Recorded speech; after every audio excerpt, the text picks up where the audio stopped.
এতই ঘৃণিত ব্যক্তি যে তার পক্ষে কেউ জামিন শুনানির জন্য কেউ আসে নাই। আজকে আমরা এই কথাগুলি বললাম, এই দেশে হাজার হাজার মানুষকে হত্যার জন্য সে দায়ী, শত শত মানুষকে গুম করার জন্য সে দায়ী, এবং লক্ষ লক্ষ মানুষের বিরুদ্ধে হামলা মামলার একমাত্র সেই দায়ী। আজ তিনি বিচারের সম্মুখীন হয়েছেন।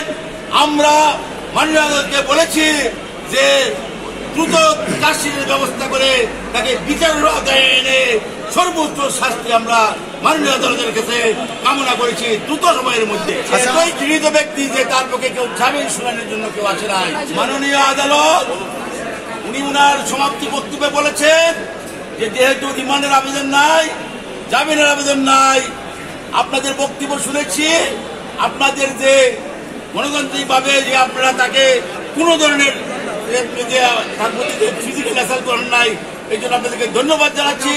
সুন্দর পরিবেশ রক্ষার জন্য ধন্যবাদ জানাচ্ছি। কারাগারে প্রেরণের জন্য নির্দেশ প্রদান করেছেন।